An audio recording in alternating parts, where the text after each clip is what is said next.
Ya, kali ini kita akan demokan ini ya, bagian kedua yaitu back office ya. Jadi tadi kita udah front end, kita sekarang ke back end itu back office. Nah, back office ini basicnya adalah browser, web browser. Jadi bisa dibuka di mana aja.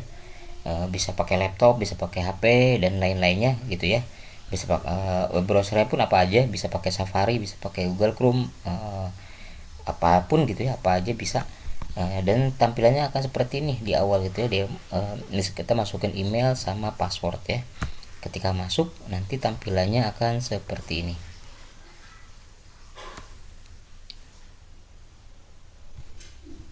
Nah, ini tampilan di awal seperti ini gitu ya. Jadi untuk kita bisa ada di dashboard awal. Nah, ini bisa kelihatan ringkasan penjualan hari ini. Yang tadi kita ada penjualan tuh ya. Nah, kita juga tahu ketika kita masukin modal kita tahu berapa gross profitnya karena mungkin di situ ada modal tadi. Nah, ini bisa dicek juga di sini, lihat laporannya, kita bisa hari ini, kemarin, 7 hari terakhir, 30 hari terakhir, bulan ini itu datanya akan ada semua. Kalau kita klik di sini nanti datanya akan berubah gitu ya semuanya. Nah, seperti ini tampilannya. Kita juga bisa lihat penjualan, kapan penjualan paling eh, tanggal berapa paling banyak gitu ya. Ini ada tanggal, bisa hari apa aja paling, kita ketahuan datanya semua by grafik. Minggu kapan, jam berapa paling banyak penjualan tuh ada semua datanya di sini. Agak ke bawah dikit kita ketahuan juga tuh kalau misalkan kita lebih dari satu outlet, ada top outletnya, ada top pelanggannya, siapa pelanggan paling sering beli, ada juga top berdasarkan jumlah, ini produk apa paling laku, ini produk apa yang paling banyak terjual berdasarkan quantity, kategori berdasarkan jumlah juga nanti ada, berdasarkan kategori juga ada ya. Jadi di sini juga ada stoknya gitu ya.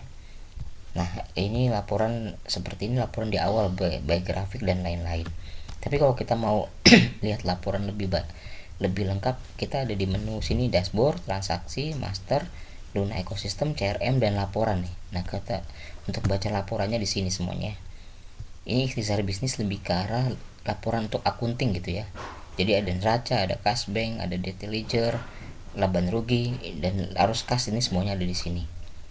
Nah, ini untuk laporan penjualannya ada di sini. Kita bisa lihat laporan penjualan tuh ada sekitar 20 lebih laporan penjualan ya yang bisa kita lihat.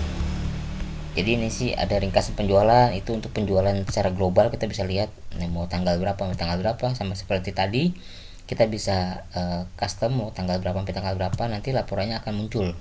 Ya, contohnya seperti ini.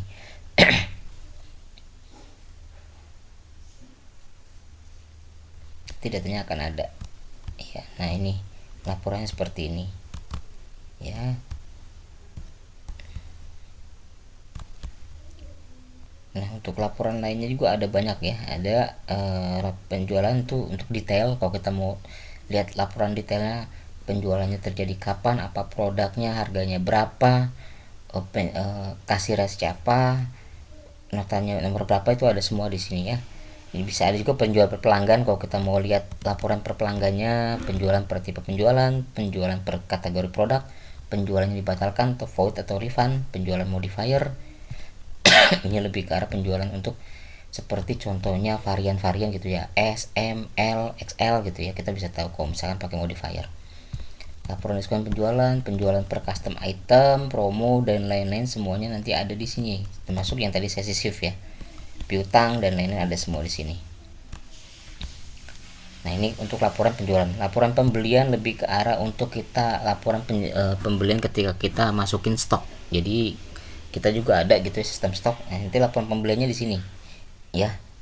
Untuk pembelian tuh bisa dilakukan di sini di transaksi. Jadi pembeliannya ke supplier gitu ya. Bisa pakai invoice, bisa pakai segala macam. Nanti kita bisa ngirimkan invoice ke supplier. Nanti datanya kalau misalkan sudah masuk stoknya, kita otomatis dia laporan untuk pembeliannya ada di sini, laporan pembelian ke supplier ya. Ini pembelian bahan-bahan gitu, istilahnya bahan atau produk yang akan kita beli ke supplier, laporan di sini. Nah, kalau laporan stoknya ada di sini, laporan produk. Nah, ini berkaitan sama stok. Jadi kita setiap ada penjualan otomatis kita bisa cek stoknya di sini. Ya. Ya, dia produk ada mutasi persediaan, mutasi barang, persediaan, kita bisa cek semuanya, termasuk yang kartu stok. Nah, kartu stok ini dia adalah laporan detail setiap barang ya, setiap produk. Jadi kita bisa cek laporannya di sini. Seperti tadi ada info penjualan, itu nama barangnya itu bag 01. Nah, kuantitinya ada 2. Dari sini ada kuantitinya. Tadi ada penjualan hari ini 1. Jadi sekarang kuantiti akhirnya itu harusnya 1 ya, by system. Nah, di sini ada purchase, ada sales, ada transfer, adjustment, produksi, waste. Jadi macam-macam. Jadi purchase itu kalau kita masukin ya di stoknya, kita purchase PO gitu ya. Sales ini penjualan di outlet ataupun bisa menggunakan invoice juga. Transfer ini lebih ke arah kalau misalkan kita transfer antar outlet. Kalau misalkan kita punya lebih dari satu outlet atau dari gudang ke outlet itu bisa. Adjustment itu lebih ke arah penyesuaian stok atau stok opnam.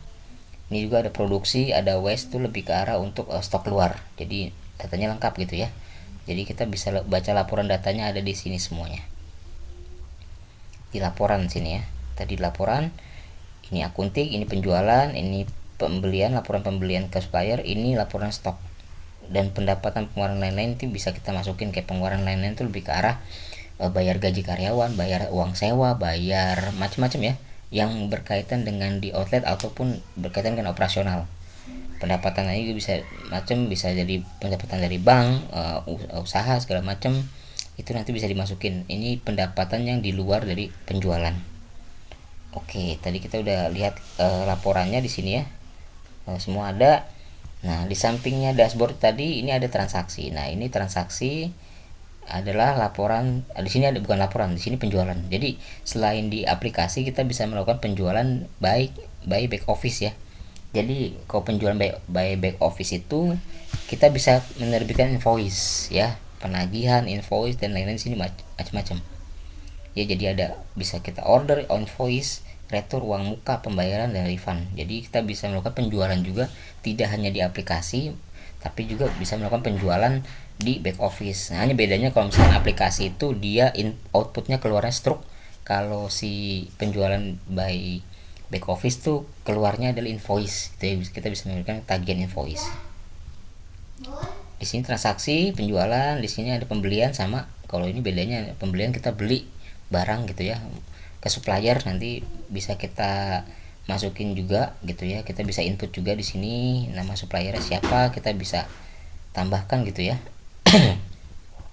Nah, kita contoh seperti ini. Nanti ini contoh aja ya. Nanti tampilan seperti ini, kita bisa kirimkan invoice, supplier siapa, alamat email, nomor invoice boleh diisi. Jadi barang apa yang kita mau pesan apa aja di sini ada.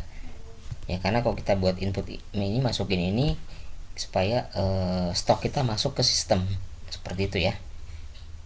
Ada pendapatan lain-lain di sini kita bisa masukin di sini. Yang tadi saya bilang laporannya ada di sini. Tapi untuk inputnya di sini ya, pendapatan lain-lain dan pengeluaran lain-lain itu bisa di sini. Di sini juga ada penyesuaian stok lebih ke arah stok opnam, mutasi barang ini lebih ke arah untuk kalau misalkan lebih dari gudang ke outlet atau dari outlet ke outlet ya, jadi ngirim stok. Produksi juga lebih ke arah untuk misalkan ini dari barang mentah ke setengah jadi ke barang jadi. Ini contohnya seperti mungkin dari benang ke rajutan jadi ke baju gitu ya, atau kalau misalnya dari makanan tuh dari barang mentah ke setengah jadinya tuh jadi sambel. Nanti sambel tuh jadi barang jadi gitu ya. Kalau waste good lebih ke arah stok keluar. Nah, ini kita bisa pakai waste good. Ada reservasi juga, ada komisi. Nah, ini kita bisa buat komisi buat karyawan. Nah, ini kok cash bank, chart of account, approval ini lebih ke arah kalau misalkan ini berkaitan dengan akunting ya. Ini cash and banknya juga ada, COA nya ada, approvalnya juga kalau misalkan kita punya admin ya. Jadi si admin itu nggak langsung bisa approve kalau ada stok masuk atau kita pembelian segala macam, tapi harus pakai approval dari si owner. Di selanjutnya ada kontak. Ini kita bisa masukkan data pelanggan, data supplier, data karyawan. Ya, ini data produk semuanya ada di sini gitu ya.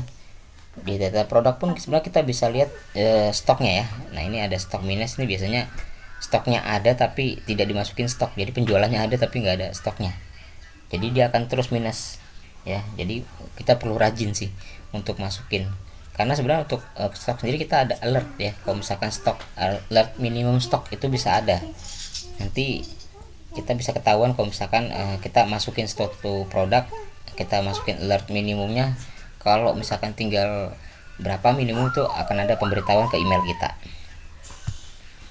Di sini ada aset, kita bisa masukin aset, kita juga bisa outlet,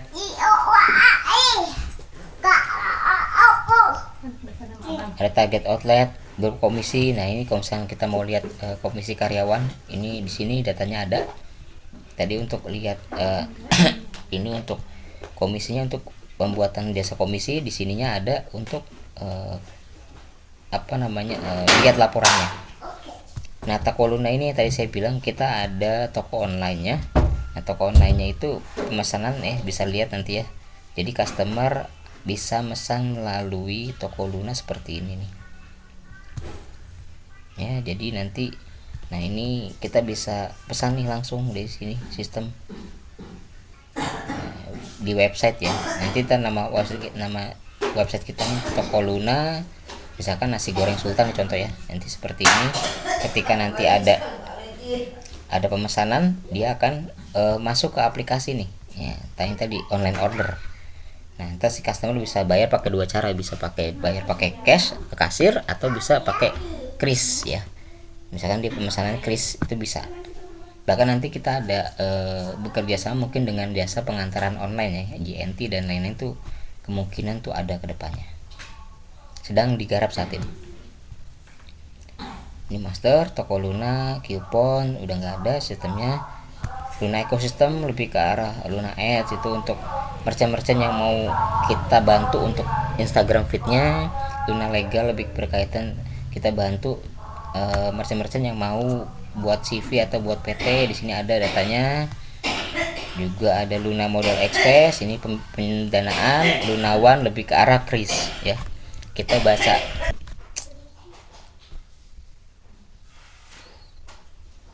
Nah ini Luna One sendiri adalah lihat laporan data ini ya kris ya. Jadi semuanya settlement dan semua pengajuan krisnya ada di sini semua. Berikutnya adalah CRM, itu untuk ini adalah berkaitan dengan customer gitu ya, bisa kita masukin poin loyalty, kupon, membership yang tadi saya terangkan. Ini laporan tadi sudah, dan terakhir adalah pengaturan di sini macam-macam, bisa pengaturan umum, kategori produk dan lain-lain. Bahkan kita bisa juga custom role yang dimana karyawan misalkan mau input mau nanti ada orang admin gudang cuma bisa ngecek gudang, laporan gudang aja, akunting hanya bisa ngecek akunting aja, dan sebagai owner kita bisa ngecek semuanya ya dengan email kita. Kurang lebih seperti itu pembahasan untuk Luna back office-nya. Jika ada pertanyaan bisa tanyakan kepada saya. Terima kasih.